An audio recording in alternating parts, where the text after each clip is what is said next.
Warning, the stories you're about to hear are detailed accounts of shenanigans, pranks, and some mistakes that are meant to replicate the sort of discussions that veterans have when they reunite over a cold beverage and do not depict the professional daily actions of the military at large.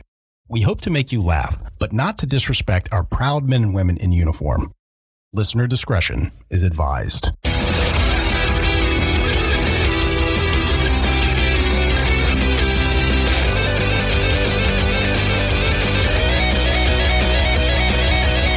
Welcome to Cammo Comedy, where we take a humorous look at the lighter side of military service. We got a big show for you today, but before we jump into it, if you like what we're doing here, give us a subscribe, give us a follow, whatever they call it on your podcasting platform. And while you're at it, give us a 5-star rating, write us a review, as that makes us more relevant in the algorithm and boosts the overall visibility of the show. But word-of-mouth advertising is just so powerful, so if you tell some friends, I will love you forever.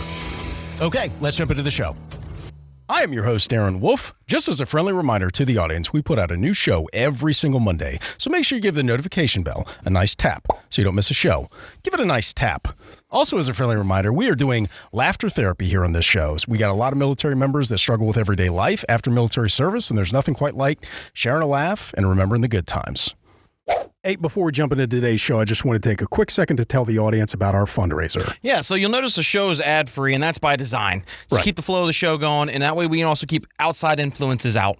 Absolutely. So if you like the ad-free experience up until this point, consider making a contribution to our fundraiser. What are you going to do with their money, Aaron? Well, I'm glad you asked me that, Cheeks, because one of the main ways that we like to collect funny stories for the show is through a give-back program to veterans, where we host event nights, and everything's on us, right? So you got food, beverage, venue, travel. All that stuff is on us. So what about a website? I've been getting a lot of mail from fans that want some Cheeks gear. Absolutely. Well, that's one of our other short-term goals, is we want to find fun and unique ways to interact with the audience. So a website, a merch store, all those things take resources. So those are definitely goals of this fundraiser as well. And we'll drop a link to the fundraiser in the description of the show, so just check that out if you want to make a contribution. But we thank you for your support and listenership. All right, let's jump back into the show.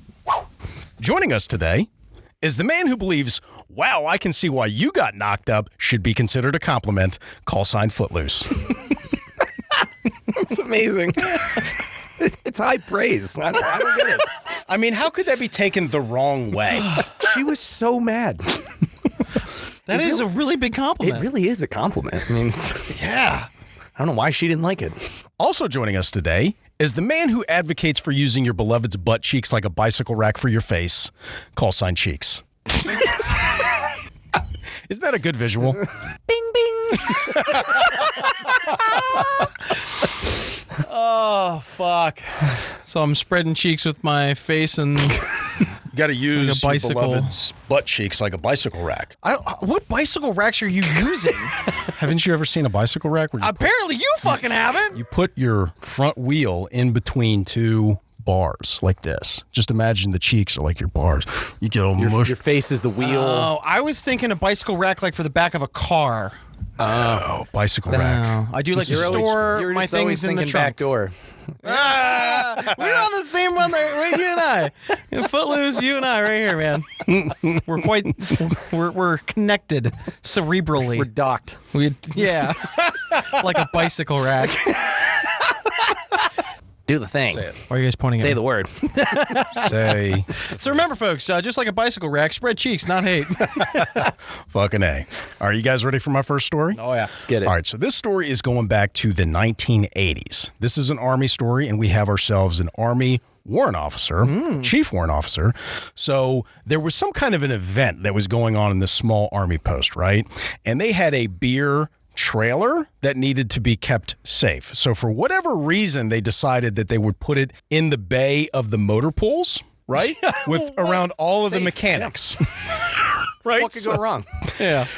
So this chief liked to drink, right? So this beer trailer had about 16 kegs on it, right? It had about like 8 taps, all kinds of crazy stuff. They were going to have a good time. Yeah. 1980s, right? So they bring it in there. They shut the garage door and all that kind of stuff like that. The chief's like, hey, man, why don't you go get me a screwdriver? Oh, God. Okay. What are we fixing? Yeah, exactly. So what they were fixing was their access to the beer. Oh, my God. So he goes up there, fiddles with something over there, and they were able to kind of tap this thing in a what we'll call a polite manner, and a lot of foam came out. And then the younger guy says to the Army chief, like, hey, Chief, I don't think this is going to work, man. There's nothing but foam coming out of there. And Chief's like, hey, man, just let it set there. It'll make its own beer. Hell yeah. Right? So you just got to be patient with this stuff. So there was about 6 guys around, and each one of them had like a little bit of a drink. So he says to the younger guy, like, all right, I need you to go, what I did to tap that, I need you to go do that to another keg.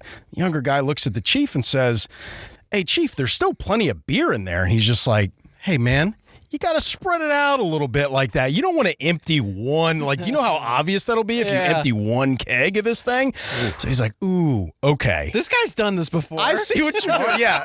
Wicked smart. You don't make Wicked smart guy. wicked smart. You don't make chief by being a dummy, apparently. So, everybody had a couple of nice beers and all that kind of stuff, and nobody was the wiser. Oh, that's awesome. Yeah, simpler times, man. Holy shit. Just had a pair of kegs. Get the fuck out of here. All right, so I'll take the next story here. It's a nice short one. All right. That'll make sense later. We see what you did That's there. foreshadowing. So we have this new troop. We'll call him Zach, we'll say. All right. What's up, Zach? Zach is brand new to the military, just getting back to his first unit. Still, when you get back, you're kind of feeling everybody out. You're coming from your training environment, one's real strict, proper. Right. Got to call people by their ranks. You don't goof around too much. You got to almost earn your social status to make jokes and everything like that. So he's trying to be real proper. They go out to the range for the day. He does fine. They start going back, and he's like, oh, fuck, man. I left my cell phone back out at the range. No. And you're a new guy. You don't want to ask. You're like, dude, somebody's going to yell at me. I'm going to get in trouble. Like, Right. I didn't I'll just buy a new one. It's fine. It's not worth it. You never want to be that guy, because when you're that guy, especially in training environments, they really make an example out of you, and it's uncomfortable. And that's what he's expecting. He's like, dude, they're going to fucking yell at me. Now everyone's going to remember my name as the fucking idiot who left his phone at the range. Right. But he still is like, I need my phone back. So he goes and tells his nearest NCO, he's like, hey, Sergeant, I left my phone. Is there anyone still out the range? Luckily, some of the guys were still out there. They're cleaning up, doing the normal stuff after shooting. So they just call him. Hey, Airman Zach left his phone out at the range, so if you find it, if you could just grab it and like, oh yeah, hey man, anyone seen a phone? Oh yeah, I got it right here. We're good. Oh hey, tell him we got it. We'll bring it back later. No worries. So he was like, oh, thank goodness. Thinking that's the end of it. So far, no one's yelled at him. Like, hey man, it happens. You rarely ever get any of your property back without a price, so I'm intrigued. So he's new. He's like, oh, hey, I didn't get yelled at. Like, there's no paperwork. No one's making fun of me. This is not as bad as I was expecting. Right. Yeah. So someone delivers him his phone. What he didn't realize is the person who found his phone, we'll call him Ron. Okay. Very notorious for, we'll say, some of his antics. This particular antic is that he has a huge dong. Yes. Everyone knows Ron to have a huge dong. Like Ron Jeremy? Yeah, exactly. Yes. Nice. So when Airman Zach gets his phone, he's like, all right, well, no one's fucked with it. It's not broken. Like, sweet, I'm in the clear. On his way home, he starts to open up his phone. I think he's going to call his girlfriend or something like, hey, babe, I'm on my way home. What's going on? It's been a great day. He went to send her a picture or something that he took at the range, like, hey, look how well I shot today. But he can't find it because, lo and behold, his entire photo album is full of pictures of Ron's dong. Miles of dick pics. Loaded. And I'm not talking like he took like one, like, and just took a picture. He realized he had set the background of his phone, his contact photos, flooded. I mean, it's like he took this phone and put it on burst mode and took hundreds of dick pics. Oh, my God. Different angles, positions, smiling, whatever. I think one, he's like, it's winking at me. Oh, Just a Rolodex of dick pics. And this, mind you, Ron is much higher ranking than him, like a senior NCO. Oh, man. And Airman Zach is brand fucking That's a new. bold move, especially in today's military. I can't condone that, especially now with how everything is. This sounds like it was probably, more innocent age. God damn it, that's He could not, funny. he was just, how long it took him to delete those off his phone. He had to look at all of them. I wonder if he saved any of them as like a pickup line, like, yeah, look at my dick. And You know what? look how big my dick is. a life hack. Maybe it was, he's like, oh, I kind of like this. Yeah. I like where your head's at. Right? Yeah, but we, you put it in there. But obviously, we cannot condone. We're fucking 12-year-olds. We definitely can't condone unsolicited dick pics. So don't do that, folks. Right. All right. So speaking of unsolicited, I've got our next story. All right. Remember, consensual is sensual. Yes. That is our mantra. So we got two characters. We got Phil and we got Guy. All right. These guys served in the same army unit while one of their old military friends is getting married. Okay. All right. And so naturally the whole unit gets back together because Right. you always have that bond. You know what I It's a mean? little reunion. Yeah. When you've been in a unit with somebody, you've been deployed with them and stuff like that, you go through the shit. You're like, hey, we're going to be friends forever. So they all get together. Some of them haven't seen each other in years. Okay. So Yeah, Phil nice. and Guy have not seen each other for like 4 or 5 years at this point. Okay. Well, they're at a wedding. Phil is married. All right. And Phil's wife's pretty hot. Okay. So they're on the dance floor dancing, da-da-da-da-da. She sounds smart. She sounds smart. And Guy is sitting down, and he's wanting to go hook up with somebody because he's single. And he's at a wedding. He doesn't know anybody. This is his perfect time, right? Okay. Right? Yeah. So Phil goes over to Guy. He's like, hey, man, go dance with my wife. Right? Just go give her a dance. And That's a good battle buddy. Right other there, bitches man. are going to see that you're Yeah. dancing with a hot chick. Yeah. Right? Okay. And what do people want? Yeah. Right? They want what they can't have. Women Exactly. want what they can't have. So Phil's like, hey, go dance with my wife. I knew she was smart. Right? Yes. And obviously, like, Phil's wife knows Guy as well. Right. Like, There's a comfort level here. and all Yeah, that, they all so. know each other. They've been to certain events, you know what I mean? They've all stayed at each other's houses and stuff like that. So they all know each other. Right. Well, Guy's dancing with Phil's wife Okay. for the song. Next thing you know, he's over there dancing with a bunch of ladies and stuff like that, right? So it works. Nice. It worked. Yeah. Yeah. Phil's wife comes back and she's like, hey, Oh, God. Guy grabbed my ass. Oh no. So Party foul. yeah, and Phil, Of all party fouls. yeah, and Phil's a pretty big dude, right? Yeah. He's like 250 pounds. So Phil's like, what do you mean by grabbed your ass? Like accidentally like brushed up against it? She's like, no, like handful and squeezed. Wow. Okay. So fully intentional. Blatant. Wah, wah. Yeah. So Phil and Guy meet up, right? Like shortly after that, because Guy was like, fuck, I need to go tell Phil. Because they're friends. Yeah. Right. You know what I mean? And they tend to get into some antics when they're drunk because they're idiots. That tends to happen. Yeah. So Phil and Guy meet up like shortly after that, and Guy's like, hey, man, I have to tell you this. I grabbed your wife's ass. I'm sorry. I said dance. I said dance. And Phil's like, well, I appreciate you being honest with me. I appreciate you telling me that. But it's time for you to leave before I snap your fucking arm in half. Before I kill you. Wow. So he came out and told him. Yeah. It's like he didn't wait to be confronted. He was like, hey, man, that's also a good fucked move. up. Yeah, like, so it was hard for Phil to just be that fucking pissed because he knows that Guy's a drinker. He knows that he was schmammer. And He's he's like, excited. I'm going to give you a pass because we've been to war together. Like, you get this one pass because they were close as well. But you need to leave before I snap. Hey man, I said dance. Yeah, I said dance, man. Fucking full. So I danced. I don't. Yes. So he grabbed the full cheek, man. Full handful of cheek. Oh, that's just Well, fucked up. Needless to say, Guy did not get laid that night by anyone. So he ruined all of his momentum by Yeah. being a dumbass. Yes. Okay, don't be a dumbass, Yeah. especially at a wedding. Yeah. I said dance. I love that. Go line. dance with my wife. I said dance, man. Amazing. Dancing is innocent enough. Especially because Phil was just trying to hook him up. Yeah. Go dance Doing with this him a hot favor. chick and then... He had to get his hands warmed up. gross. All right, so check out this next story. This is a Vietnam story, Welcome home, gentlemen. and thank you for your service. Look at us. Yeah, look at that. Aw. So this is going back to 1967 here, and we've got ourselves one main character. We're going to call him Bubba. Bubba. Right? Nice. Now, I am not sure if Bubba has some kind of clairvoyance or something like that. Bubba thinks, I can just feel it. I'm going to get drafted, right? So for those of you in the audience who might not know, there was some kind of a lottery system that was going on back in the day.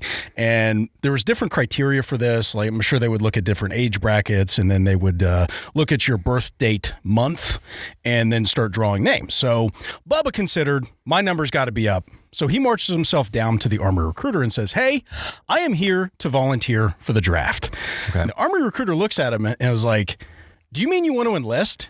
And Bubba goes, no, I am here to volunteer for the draft. It's different. It's not the same.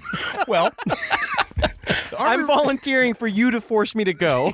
the Army recruiter kind of bobs his head, has a bit of a smile, and he's like, we call that enlisting, right? So Bubba's like, well, whatever. I feel like I got to go anyway, so I'm going to just harness my own destiny here and just sign me up. I dig it. Army recruiter kind of does him a solid and is like, if you enlist right now, there's a good chance that they're just going to send you to Vietnam. And Bubba goes, well, whatever, man. I'm here to sign up. So Bubba signs up and For he the goes draft. Yes, he signs up for the draft. He enlists, if you want to be technical about it. But in pure fashion, Bubba gets sent off to basic training. Then he goes to AIT, and then they ship him off to Vietnam, right? Now, the first region that he goes to is a little place called Can Tho, right? Now, I will say I found different methods of pronouncing this online, so if I'm mispronouncing it, please forgive me. Good God, please tell me all of them. I even reached out to my Vietnamese girlfriend for this, and we haven't spoken in several years. I think that pretty much means that we've broken up, but, there's a language barrier there and whatnot. It's a gray area. What? But hey, we got to keep hope alive. She'll call back eventually. Did you pay her in dongs? By the way, That was the whole setup. dongs is the what they call dollars over there. So Yes. it's denominated in dongs. So did which you I or love. did you not pay her in dongs? I cannot confirm nor deny. Maybe I did. Maybe I did. Yeah, I did it. So Cheeks has been paying all of his exes in Vietnamese money this whole Vietnamese time. dongs. This whole time. I love it. So anyway, he gets shipped off. He reports into Can Tho, right?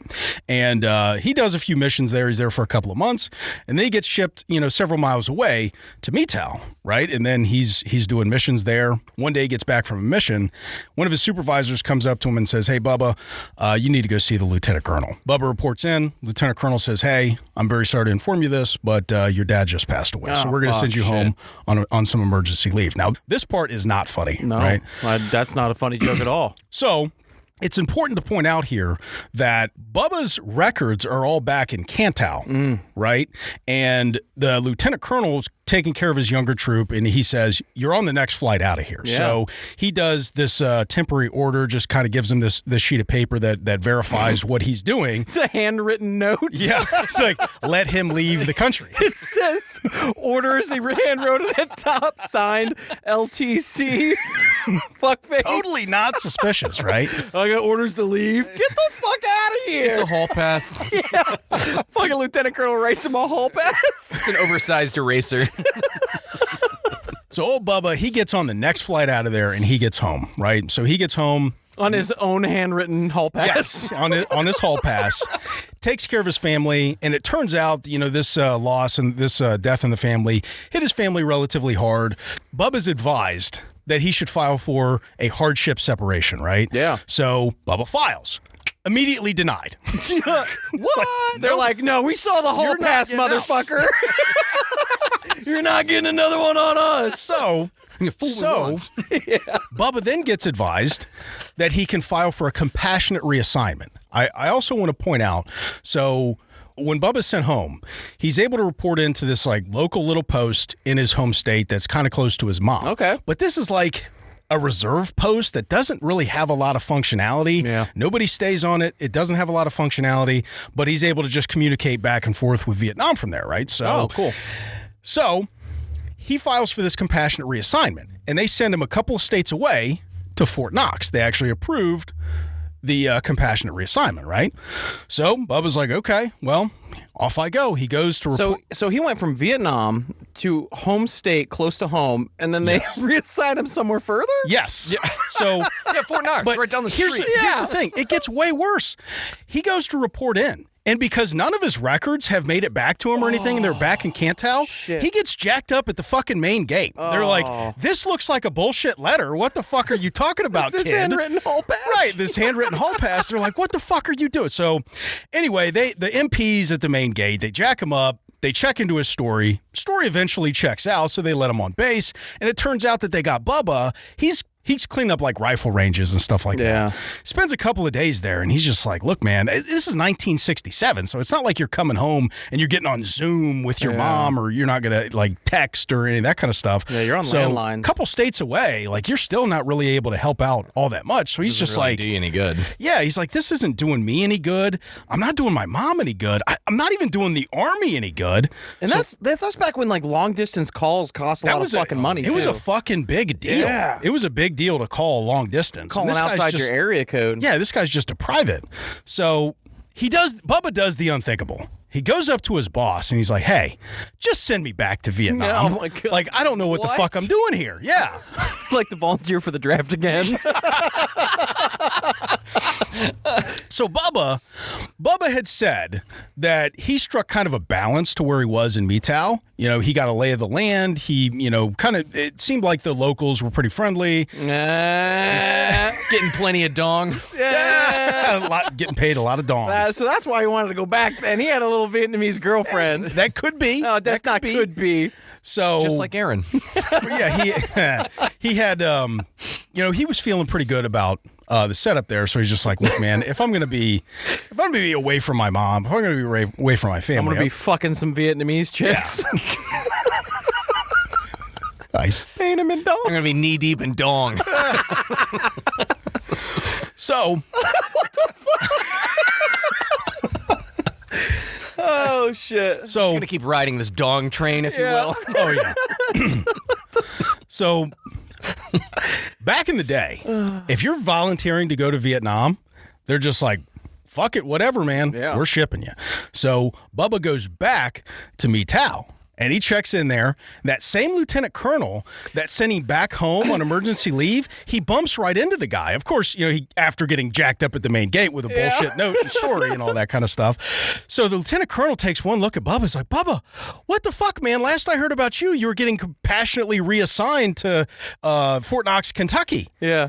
Bubba's like, I don't know. I wanted to come back. He's like, okay, hey, go do your business. Go take care of your stuff. So a couple days later, Bubba's supervisor says, hey, you got to go back and talk to Lieutenant Colonel. Lieutenant Colonel's like, hey, you've got compassionately reassigned. Again, but back to that little post in your home state so you can be close to mom. All right. Right? Where there's not really a whole lot going on there. Sure. But we understand, like, we want you to be back close to family. So we got like what he actually wanted the first time he filed for this. So, but Bubba protests. He's like, you know what? I'm already kind of set up here, with all due respect, I'd like to decline.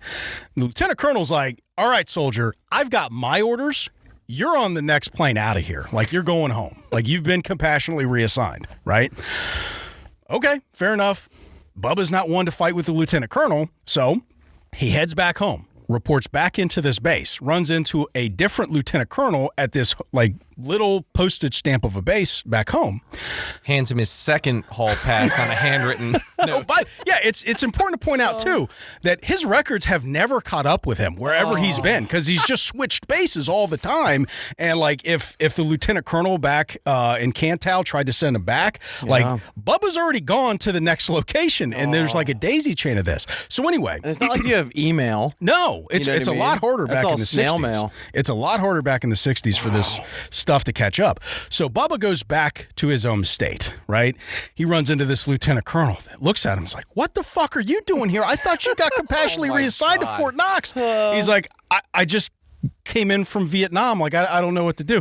So he's like, okay, have a seat. Like, I'm going to go make some phone calls. So the lieutenant colonel disappears into his office for like 40 minutes. He comes back out and he says, hey, Bubba, you're going back to Vietnam. Oh, my God.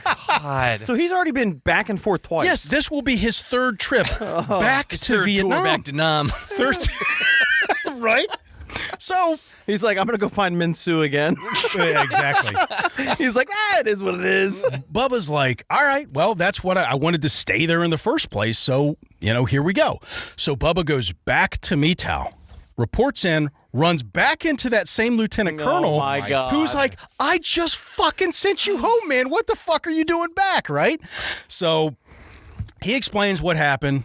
And at this point, lieutenant colonel's like, what the fuck ever, okay? Like, we can use you out here. Yeah. Like, we're not going to fight it anymore. Bubba's gone back and forth. Oh. So he ends up doing the next 12 months in Metau. Now, his records are fucking lost at this point. Like, wherever they got shipped, they never caught up with him. And he didn't. His records got compassionately reassigned to somebody else. To the trash. Yeah. Because, and it's important to note here, without records, he can't get paid. He can't get promoted. He can't get R&R. So, like, for the next 12 months, this guy's, like, borrowing money off of other soldiers and stuff like that. He said he had, like, 3 friends that would hook him up, that would, and he kept track. You know, he had taking dong from everyone. Anyone who'd give it to him. He had a nice little ledger about how many dongs he was lent to, were lent to him. My dong journal. Oh, my God. So it comes down to 2 weeks before this guy's getting discharged, right? Jesus Christ. Now, this lieutenant colonel took a liking to Bubba at this point. Yeah. Bubba shows up in his office. Fuck, so he's not even getting promoted. No, you can't get promoted without your records. No, this guy just volunteering for the army. Essentially, he does. Yeah, essentially, he doesn't exist, right? Yeah. According to the army, in most cases. So Bubba goes and talks to this lieutenant colonel that took a liking to him at this point, because, like, how could you not? You know, he's a good worker, all this kind of stuff. He says, "Hey, Lieutenant Colonel, are they going to be able to discharge me out of the service without my records?" Lieutenant Colonel kind of like smirks and says, "I don't think so." Can you write me a note? I can take that to the VA, right? So Bubba's like, what the fuck am I supposed to do? Right? Like, I got 2 weeks before I get sent home and I'm discharging out. I don't know what to do. Now, this part is unclear whether this was a joke or an actual suggestion, but the lieutenant colonel was kind of like, you see that Jeep right there? I mean, if you drive that up to, like, Shanghai and slip up to Benoit, the adjutant general's office is right there in Benoit, right? So maybe you want to go talk to him, right? So, because I don't have the rank to do that myself. Well, apparently, now it's important to point out. I probably won't notice. It's important to point out here that this lieutenant colonel had been trying to track down his records for quite a while, but you keep running into brick walls after a certain amount of time. You know, the things are lost, and trying to get them remade takes almost an act of Congress. Yeah. So Bubba's like, fuck it, man. What do I got to lose? What are you going to do? Write me up? Yeah, are you going to give me an Article 15 without my records? Yeah, they don't kick me out. What do you got, Article 15 and take some rank? Right. So he's just like, what do you, like, because think about it. Are you going to not promote me? Are you not going to pay me? Yeah. You know, there's all these different things that are already happening to him. So he's kind of like, fuck it, man. Yeah. Let's go for broke here. Right. So he actually gets his M16, jumps in the Jeep, and takes the very long distance. By the way, if you guys look at this on a map, like, none of these regions are particularly close to each other. They're not super far, but we're talking about, like, 1960s Vietnam highways. You know, not always and the no best. GPS. Right, no GPS or anything like that. On a fucking map and a mud road. With a hall pass. And a stolen Jeep. Not a single dong in your pocket. So Bubba, he takes the Jeep up to Benoit, right? He's able to locate where the adjutant general's building is, right? Parks, goes in the office, and he sets his M16 down in the rack. And there was an E8 that was sitting as kind of the secretary of this adjutant general that just takes one look at this private and is like, what in the fuck do you want, private? It's important to point out here, this is like in the corporate world. If you had like an intern or somebody at the very bottom going to want to go see the CEO, right? So like this E8 knows the private's out of place. Yeah. So Bubba kind of looks at him and was like, I'm here to see the adjutant general. Everybody in the office just starts laughing because this is like really out of context. Yeah, he's not holding coffee and donuts or anything. No, exactly. So Bubba's able to explain to this E8 why he's there. E8 hears him out for a couple seconds and realizes, like, okay, this guy's got a legitimate problem. Why don't you go have a seat? You know, the general's really busy right now, but he'll be with you here after a little bit, right? So Bubba, I'm kind of on a timeline. I got a stolen Jeep outside. right? Bubba waits for like 2 hours. And the way he described it is like you could hear the general in there in his office taking phone calls. You could hear people buzzing in, you know, having like short little meetings, giving him information. People are buzzing in, buzzing out, all that kind of stuff. So he's just kind of sitting there waiting. After 2 hours, he realizes there's a bit of a quiet patch. The phone hasn't rang in a little bit. Nobody's come in. Bubba's like, you know what? Fuck it. Bubba stands up. Oh, shit. Exactly. Oh. Bubba stands up and then just starts to march right into the general's office and gets intercepted by the MPs. They're like, put your hands up, because the MPs are fearing the worst. Some weird private is coming in. Now, it's important to note that his M16 is still in the rack, so it wasn't something like that, but you can't take anything for granted. No. You don't know if there's some kind of a disgruntled troop or why this guy's really here. Yeah, this guy hasn't gotten dong in a year. I'm sure he's mad. Little on edge. Right. So after getting jacked up, he's able to tell the adjutant general why he's there. So the adjutant general calls off the MP dogs. It's like, all right, why don't you have a seat, Private, and tell me why you're here. So Bubba gets into everything. He starts going over everything in the last 18, 19 months of his career, what's going on. He says after he describes each instance, you could tell the general was getting pissed, and not at Bubba, but he was just getting pissed at all the different failures that were happening in the Army that were failing this young private, and how it was almost impossible for anybody else to fix this but him. Yeah. So after he's heard the story, the general goes right over to the phone and calls DC. Oh, shit. And was like, hey, I need you to get me the highest ranking person you've got now. Oh, shit. Oh, God.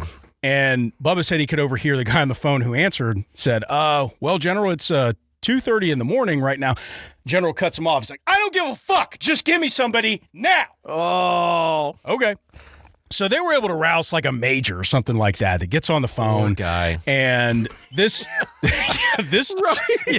poor major. The major gets it dished by the adjutant general of Vietnam. It's like, listen, this guy's got 2 weeks, and I don't care if you guys got to fucking pull records out of your ass. He needs to get paid. He needs health records. He needs to get pay records, and it needs to happen before he leaves. Yeah. So, okay, they end the call. The general takes a look at the private and says, all right, Private, we've got this. We've got the ball rolling. You'll have everything here in a couple of days before you leave. I'm going to personally monitor this to make sure that, if anything goes awry, we can get it fixed before you get out of here. Yeah. Right? So general, make sure to let him know, don't leave without records this time. Yeah. That kind of thing. Fool me 3 times. So the general says, why don't you go on back to your base? Bubba stands up and says, well, General, I thought I should let you know I kind of borrowed this Jeep. Am I going to have any problems? Am I going to have any problems getting back to base or anything like that? The general kind of laughs. He's like, listen, if anybody gives you a hard time, you tell them to talk to me. You did what you had to do. Yeah. We're going to get you squared away before you go home. So I'm happy to report Bubba got back to his base safely. Within a couple of days, he got paid in full, all 12 months. Swimming in dong. Swimming in it. I think they paid him in dollars, actually. Aw, bummer. Right? No thanks. But he got paid in full. He got all the records that he needed. And then within a couple of days, he was able to get on an airplane, head back, and he got discharged from the service. So you're telling me that this guy didn't get a single dong for a year and his asshole was still the size of a tractor tire when he got out of the Army? Well, it was the Army that was fucking him. Oh, my God. So it's important to point out, too, that a lot of the guys, he had 3 main guys that he was borrowing money off of. And a lot of those people had made it back to the United States. So by the time he gets paid, he had gotten everybody's name and address. So he made everybody whole after he got paid. That's people awesome. that had been hooking What him a up. solid dude. Oh, yeah. So it was definitely an honorable thing for him to make sure that everybody got paid in full, people that had helped him out for that 12-month cycle. But, the thing that sucks about this is, he got paid only as a private because there was only so much they could do. It's not like they retroactively were able to go and get him promoted. Wow. So a full year overseas, no promotion or anything like that, unfortunately. But he was happy enough just to get paid. Here's your $48. Yeah, it wouldn't be a ton. Thank you for your service. How he stayed so positive through all this, and he's just become an ultimate piece of shit. Yeah. He's just saying, I'm not even getting paid. Fuck this job. Yeah. It's gonna shit in an ammo can. Bubba Bubba is a very positive guy, even still to this day. Yeah. So it was just like, hey, man, I got to take care of what I got to take care of, and I'll let you guys take care of what you got to take care of. However, the moral of this story, even today, is don't go anywhere without your records being intact or without orders or something like that. It's amazing how little has changed in the military over decades, because if you don't have records that exist, that'll still gum you up quite a bit today. And when I was my last deployment, we had a dude who ETS, so he officially got out of the military while we were in Afghanistan. They're like, whoa, wait, hang on, just stay in your room for the next few days till we get this figured out. He's like, bitch, I'm not in.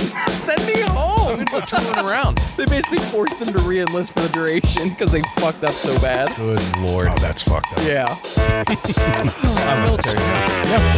Hey, thanks for checking out the Cammo Comedy Show Podcast. We got a fundraiser going on right now, so if you like what we're doing here and want to keep us rolling, consider making a contribution. We'll put a link in the description. Also, we had some fun animations made up for this fundraiser, so we'll put links for those in the description as well if you want to just check those out. Also, don't forget to tell a friend about us if you love what we're doing here.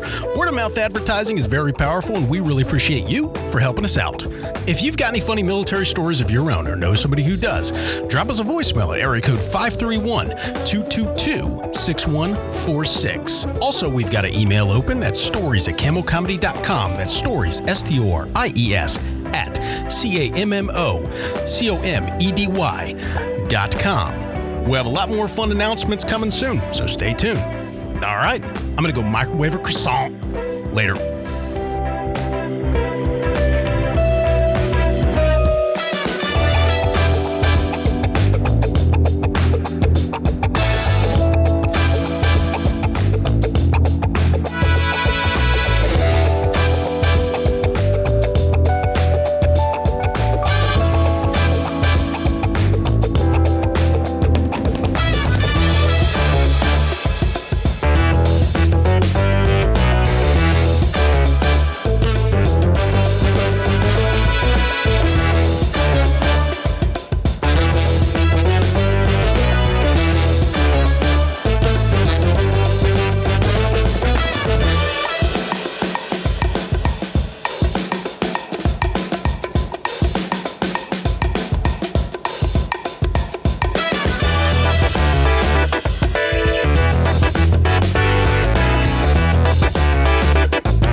Bonus hole. All right. Are you guys ready for my next story? Yeah. I've been ready for 57 minutes now. You know what? We're cutting that out, bitch, because there was actually a lot nicer back and forth, so I can keep the original. So you could. Go fuck yourself. But it's not going to be authentic. All right.